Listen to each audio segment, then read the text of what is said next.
Ok, Rabotai, ce soir, Gazat Hashem, on va traiter de la question de savoir est-ce qu'on a le droit de lire à la lumière de l'électricité Shabbat. Ça veut dire qu'il y a une lumière qui est allumée. Ouais, j'ai envie de lire un livre Shabbat devant la lumière. Est-ce que j'ai le droit?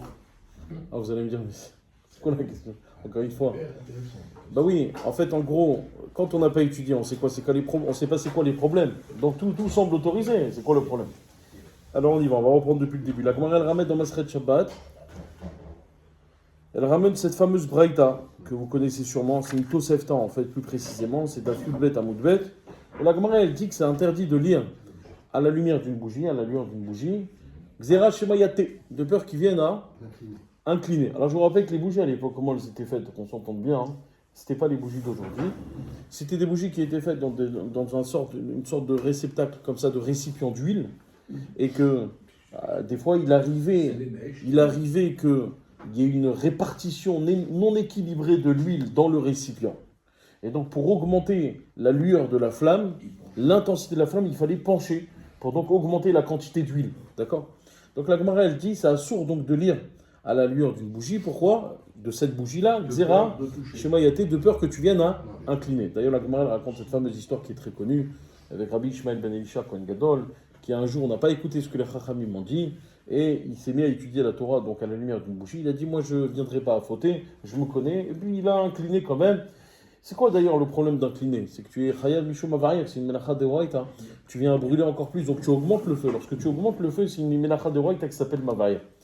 Donc Rabbi Ishmael ben Elisha, il a marqué sur son carnet, moi Ishmael ben Elisha, Kohen Gadol, je prends sur moi d'amener, lorsque le Beth Amikdash va être reconstruit, d'amener donc un Hattat, Korban Hattat, par rapport à la faute Shogeg que j'ai faite chez Mayaté, de ne pas avoir écouté les Chachamim.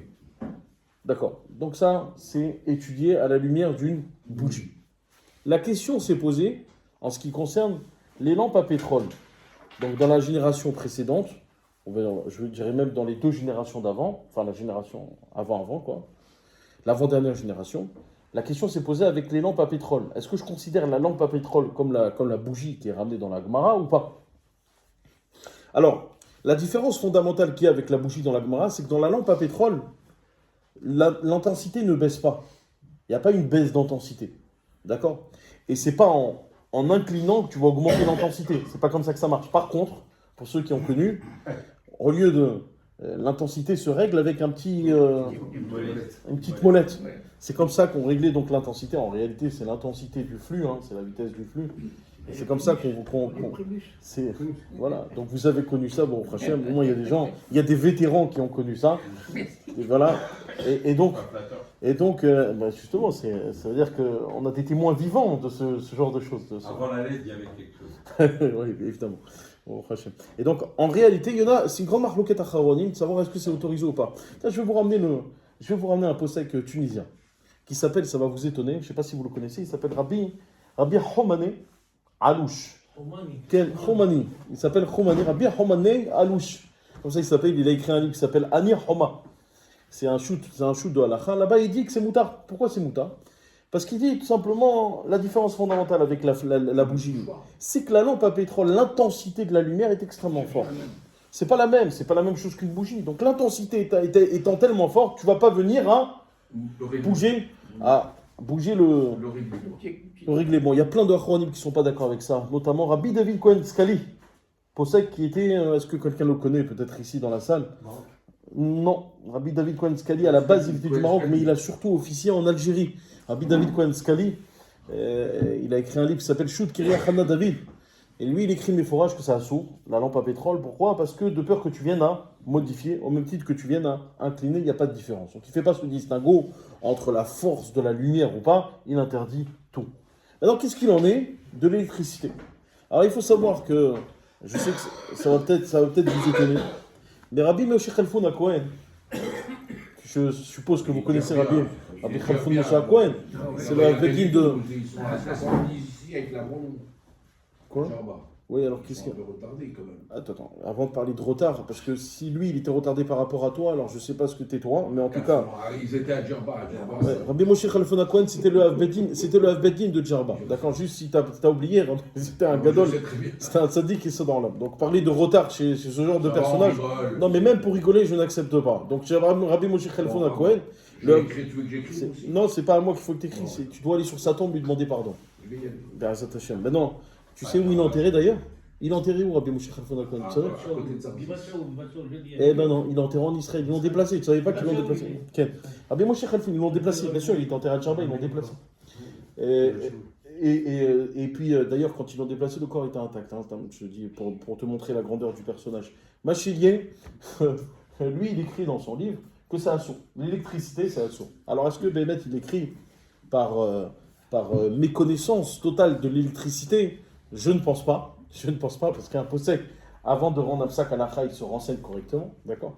Mais en tout cas, quoi qu'il en soit, il vient, Rabbi Ovadia, il n'est pas du tout d'accord avec ça. Il ramène plein de poskim qui autorisent et qui disent que sur l'électricité, il n'y a pas de problème. Pourquoi? Parce que sur l'électricité, il y a deux choses. Premièrement, la lampe, je ne peux pas modifier l'intensité de la lampe.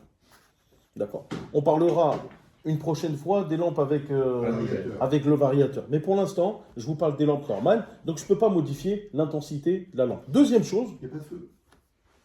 alors ça, C'est une accélération d'électrons. alors ça, c'est vrai si tu ne tiens pas le Bet Yitzhak, d'accord? J'arrive dans 2 minutes sur ça. Mais deuxièmement, surtout deuxièmement, c'est que l'intensité ne baisse pas. C'est-à-dire que c'est toujours la même intensité. On voit pas, on n'observe pas une baisse d'intensité sur la lumière. D'ailleurs, nous, bon, Hachem, on a des belles lumières.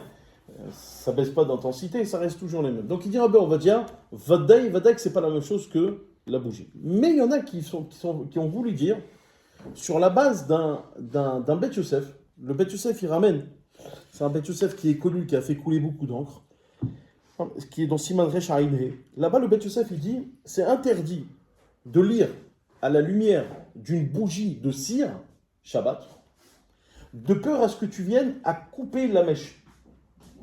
D'accord? À couper la mèche. Il faut chercher là. C'est avec moi. Comme ça, il dit le Bet Yosef. D'accord? Et le Taz et le Magen Avraham, les deux, ils disent, dans Siman Resh Haïmé, ils disent pourquoi le Bet Yosef il a interdit? De peur que tu viennes à éteindre. Couper, c'est quoi couper la mèche? Tu viens à couper la mèche, donc tu viens à éteindre. D'accord? Et donc, il y en a qui veulent dire, eh ben, la même chose. Ok, j'admets que sur l'électricité, ça baisse pas d'intensité, et qu'en même temps, je peux pas venir à baisser l'intensité, ou varier l'intensité. Mais au moins, peut-être que quand j'ai fini de lire, il y a lieu d'être gozer, de peur qu'on vienne à éteindre la lumière. De la même manière que Maran, il a interdit de couper, justement, de lire à la lumière d'une bougie, alors, de cire, de peur à ce que tu viennes à couper. Alors, Botaï, ça, il y a plein de Acharonim qui disent que le Taz et le Magen Avraham, ils ont très mal compris le Bet Yosef. C'est-à-dire que le Bet Yosef, il a dit c'est interdit de lire à la lumière d'une bougie de cire, de peur à ce que tu viennes à couper. Eux, ils ont dit couper pour faire quoi? Éteindre. Non, mais c'est pas ça qu'il voulait dire le Bet Yosef.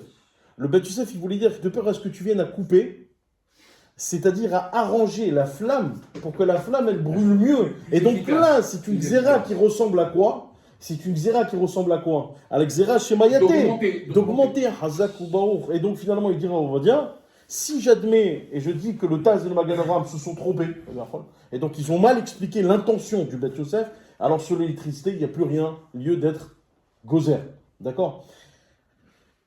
Même si tu veux me dire d'ailleurs que Maran, il a voulu être gozer Mishum Mechabé, je dirais que Mechabé, c'est quoi? Si on analyse, alors on en vient à ce que tu disais tout à l'heure, Mechabé, ça veut dire éteindre. Éteindre, c'est quoi? C'est une melachat de Horaïta ou des Rabbanan? Alors il faut bien comprendre qu'on analyse. Il faut savoir que la melachat de Horaïta, c'est une melachat shitzricha legoufa. C'est-à-dire que pour que ça soit une melachat sur des Horaïta, il faut que tu veuilles de la conséquence de cette melachat. Or, la conséquence d'éteindre, telle qu'on le voulait dans le Beth Amikdash, c'est d'obtenir des cendres. Des cendres. Ça veut dire que si moi, je viens, j'éteins un feu, non pas parce que je veux obtenir les cendres, mais parce que tout simplement, je veux plus de lumière, alors là, on est dans ce qu'on appelle melachat shitzricha legoufa. C'est une melacha dont je n'ai pas besoin de la conséquence de cette melacha. Et donc, c'est une melacha qui est des Rabbanan et non pas des Horaïta. Donc, il dira, on va dire, si je viens à éteindre la lumière, c'est quoi? C'est une melacha des Horaïta ou des Rabbanan?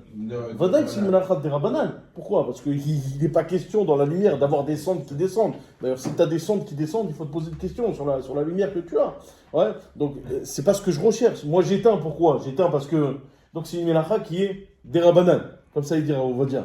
Alors, le Beth Yitzhak, Rabbi Yitzhak Shmuel, c'est celui qui a le premier qui a parlé de molid dans l'électricité.